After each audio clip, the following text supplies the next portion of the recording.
ले बेटी, अपनी आंखों से देख ले, जिससे तो प्यार करती थी ना, वो एक मामूली सा मैकेनिक है। पापा, शेखर मुझे इतना बड़ा धोखा दे रहा है, मैंने तो कभी सोचा भी नहीं था। शेखर!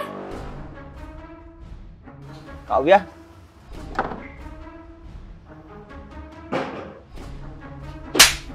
धोखेबाज कहीं के, तुम्हें शर्म नहीं आई? तुमने मेरे से इतना बड़ा झूठ बोला। तुम एक मैकेनिक का काम करते हो, मैं कभी जिंदगी में सोच भी नहीं सकती थी। मैं तुमसे कितना ज्यादा प्यार करती थी, तुमने ये बात मुझे पहले क्यों नहीं बताई?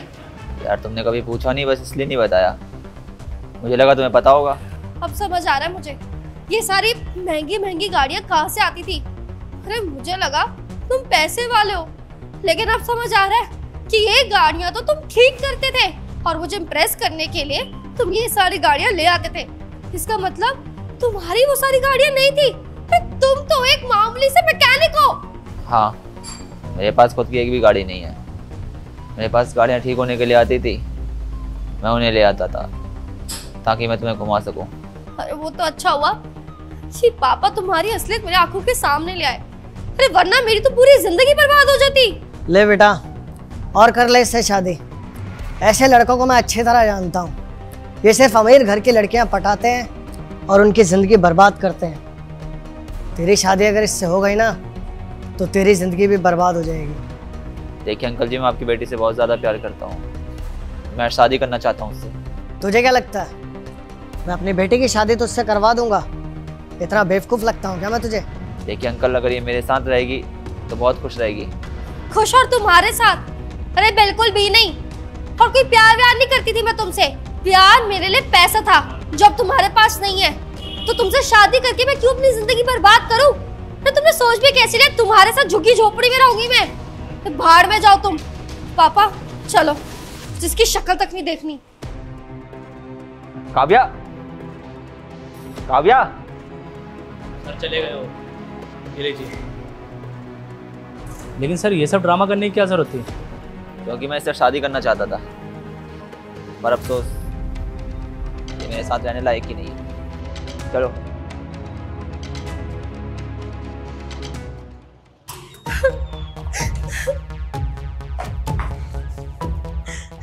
अरे पागल, तो रो क्यों रही है? एक तो मैंने तेरी जिंदगी बर्बाद होने से बचा ली। अरे उस फटीचर से अगर तेरी शादी हो जाती ना, तो सारी जिंदगी रोना पड़ता। अब चुप हो जा। पापा मैं इसलिए नहीं रो रही क्योंकि मैं शेखर से प्यार करती थी। अरे मैं इसलिए रो रही हूँ कि मैं कितनी बेवकूफ़ थी कि मुझे ये लगा कि शेखर अमीर है, पैसों वाला है। और पापा अब मेरे हाथों से वो भी गया। अरे कैसे बेवकूफ़ आदमी को पटा लिया था मैंने। और अगर इससे मेरी शादी हो जाती फिर तो मेरी पूरी जिंदगी बर्बाद हो जाती। झुग्गी झोपड़ी में रहना पड़ता मुझे उसके साथ। पापा प्लीज आप ना मेरे लिए कोई अमीर ज़्यादा ही देखना पापा। अरे मैं किसी गरीब आदमी के साथ नहीं रह सकती हूँ, मेरा क्या होगा? पापा प्लीज आप ना किसी अमीर घर की फैमिली से मेरा रिश्ता तय करना, प्लीज पापा। अरे बेटा, एक तो तू रोना धोना बंद कर। मैंने तुझे कह दिया ना, मैं तेरे लिए इस शहर का सबसे अमीर लड़का ढूंढूंगा। जी सर, आपने बुलाया? हाँ रोशन, तुम्हें मैंने बुलाया। नितिन जी को अपने पैसे में बहुत ज़्यादा घमंड है, और घमंड इसलिए है क्योंकि उनके पास एक दुकान है जो बहुत ज़्यादा चलती है। लेकिन ख़ास बात तो यह है कि वो दुकान किराए पे है। तुम्हें एक काम करना है, तुम्हें वो दुकान खरीदनी है। लेकिन ये सब क्यों सर? मैं वो दुकान खरीद कर नितिन जी का घमंड तोड़ना चाहता हूँ। उन्हें बहुत घमंड है अपने पैसों पर, और उनकी बेटी काव्या को भी बहुत ज़्यादा घमंड है अपने पैसों पर। उन्होंने मुझे बेइज्जत किया है, उनकी बेटी ने मुझ पर हाथ उठाया है, उसका बदला लेना है मैंने, बस इसीलिए।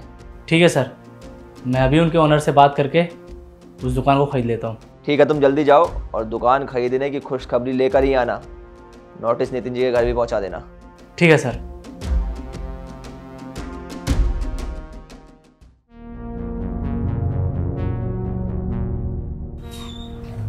हाँ जी, आप कौन? नितिन अरोड़ा। हाँ जी। ये नोटिस आपके लिए। नोटिस?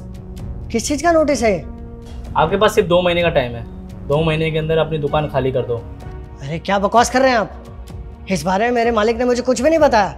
उस दुकान के नए मालिक, वो दुकान हमारे मालिक ने खरीदा है, और उन्होंने कहा है कि 2 महीने के अंदर आपकी वो जगह खाली हो जानी चाहिए। अरे देखिए, ऐसा मत करिए, उस दुकान से मेरा घर चलता है, और इतनी बड़ी दुकान में कैसे खाली कर दूंगा 2 महीने में? ये सब हमारी प्रॉब्लम नहीं है सर, ये आपकी है। आप जाके चाहे अपने मालिक से बात करिए चाहे केस करिए, सिर्फ 2 महीने। 2 महीने बाद हम आपका सामान बाहर निकाल के फेंक देंगे। देखिए ये तो हमारे साथ धोखा हुआ ना। अगर ऐसा कुछ करना भी था तो हमें 6 महीने पहले बताते। अब एट अ टाइम मैं अपनी दुकान कहाँ लेके जाऊँगा? और आपको पता है कितना समय लग गया उस दुकान को जमाने में, और आप कहने के 1 मिनट में आके उस दुकान को खाली कर दूँ? इन सब चीज़ों के बारे में मैं क्यों सोचूं?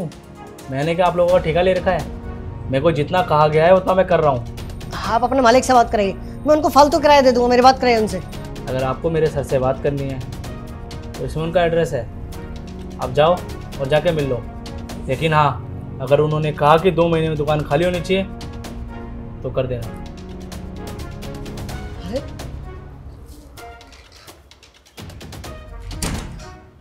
पापा अब क्या होगा? क्या करेंगे बेटा? जाके बात करूँगा उनसे। पापा मैं भी आपके साथ चलूंगी बात करने के लिए। ठीक है बेटा, चलेंगे दोनों। जी हो जाएगी डील क्लियर। यस कम इन। शेखर तू यहाँ क्या कर रहा है? हाँ मैं, मेरा ही ऑफिस है। इतना बड़ा ऑफिस, वो भी एक मैकेनिक का? तुम तो हम मैकेनिक का काम कर रहे थे। अरे मैंने खुद अपनी आंखों से देखा है। मैं कोई मैकेनिक नहीं था, मैंने बस मैकेनिक बनने का ड्रामा किया था। अरे अगर तू मैकेनिक नहीं था तो उस दिन मैकेनिक का काम क्यों कर रहा था? हाँ शेखर बताओ ये सब चल क्या रहा है? अरे मुझे तो कुछ समझ ही नहीं आ रहा है। काव्या, मैंने ऐसा इसलिए किया क्योंकि मैं तुमसे शादी करना चाहता था, और शादी का रिश्ता इंसान की ज़िंदगी का सबसे अहम फैसला होता है। अगर ये फैसला ख़राब हो जाए तो इंसान की ज़िंदगी जीते जी नर्क हो जाती है।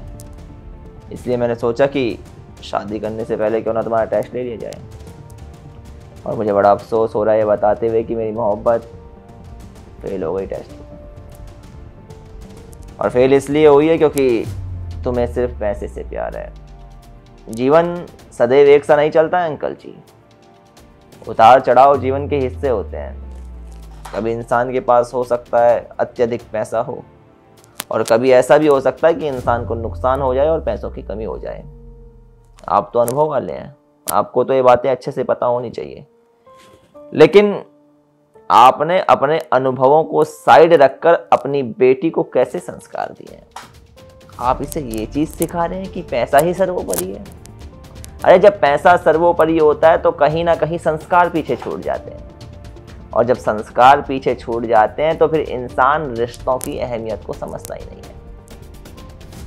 और जब रिश्तों की अहमियत नहीं समझी जाती है तो घर में फैमिली मेंबर्स नहीं रह रहे होते हैं, बस पुतले रह रहे होते हैं, जिन्हें एक दूसरे की भावनाओं से कोई फर्क नहीं पड़ता, एक दूसरे के दुख दर्द से कोई फर्क नहीं पड़ता।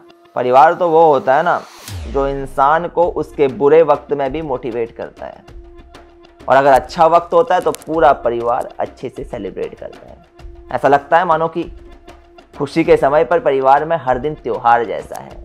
लेकिन इसके विपरीत जब रिश्तों में पैसा हावी होता है तो फिर कोई किसी की हेल्प नहीं करता, कोई किसी को मोटिवेट नहीं करता। सारे अपने अपने दुखड़े लेकर साइड में पड़े होते हैं। खुशी का भी टाइम होता है तो एक इंसान की खुशी सिर्फ उसकी खुशी होती है, पूरे परिवार की खुशी नहीं होती। इसलिए इंसान को हमेशा रिश्तों को ज़्यादा इंपॉर्टेंस देनी चाहिए बजाय कि पैसे की। अंकल जी, आप और काव्या तुम दोनों ही पैसों के लालची हो, इसलिए अच्छा ही हुआ कि समय रहते मेरे को पता चल गया तुम्हारे बारे में, वरना मेरी तो ज़िंदगी बर्बाद हो जाती। देखो शेखर प्लीज़ मुझे माफ़ कर दो। मुझे पता है मैंने जो किया ना बहुत गलत था, लेकिन ट्रस्ट मी मैं ना तुमसे आज भी बहुत ज़्यादा प्यार करती हूँ। और हम क्या करते हैं, हम दोनों ना शादी कर लेते हैं। शादी के बाद तो सब कुछ ठीक हो जाएगा, और तुमसे अच्छा लड़का तो मुझे मिल ही नहीं सकता। You are the best Shekhar, सच में। अरे हाँ शेखर बेटा, माफ कर दे इसे, ये तो बच्चे हैं और इसकी शादी तेरे से ही करेंगे। भला तेरे से अच्छा लड़का कहाँ मिल सकता है इसे? माफ़ी किस चीज़ की मांग रहे हैं आप लोग? माफ़ी की कोई ज़रूरत नहीं है, मेरी ज़िंदगी है, मेरा फैसला है, और शादी का फैसला सोच समझ के ही लेना चाहिए, और मैं बिल्कुल सही फैसला ले रहा हूँ। एक सलाह देना चाहूँगा आपको, बच्ची को अच्छे संस्कार दीजिए, अच्छी चीज़ें सिखाइए, वरना कल को इसकी शादी होना मुश्किल हो जाएगा, और होगी भी शादी तो परिवार चला नहीं पाएगी अच्छे से, क्योंकि अगर इसके ऐसे ही हाल रहे तो फिर परिवार टूटने में ज़्यादा समय नहीं लगेगा। और हाँ, आपकी दुकान का कोई लालच नहीं है, मुझे नहीं खरीद रहा मैं उसे, ऐसा इसलिए किया था ताकि आप लोगों का घमंड भी तोड़ सकूं। वो अब टूट गया है, मुझे अच्छा लग रहा है। अब जाइए आप और इसे अच्छी चीज़ें सिखाइएगा। चलो। तो यार सबसे पहले तो आप लोग ये बताएं कि शादी करते वक्त इंसान को क्या चीज़ देखनी चाहिए, गुण या पैसे। बेसिकली इस वीडियो में हमने ये चीज़ देखी कि रिश्तों में पैसा अगर हद से ज़्यादा हावी हो जाता है तो रिश्ते अपना वजूद खो बैठते हैं। प्यार, प्रेम, एक दूसरे के लिए परवाह, ये चीज़ें होनी चाहिए रिश्तों में। अगर ये चीज़ें हैं तो घर धरती पर स्वर्ग हो जाता है। अगर ये चीज़ें नहीं हैं तो फिर सब बेकार है। चाहे लाखों करोड़ों अरबों की दौलत भी कमा लोगे तो घर में चैन नहीं मिलेगा, पैसा कम भी होगा।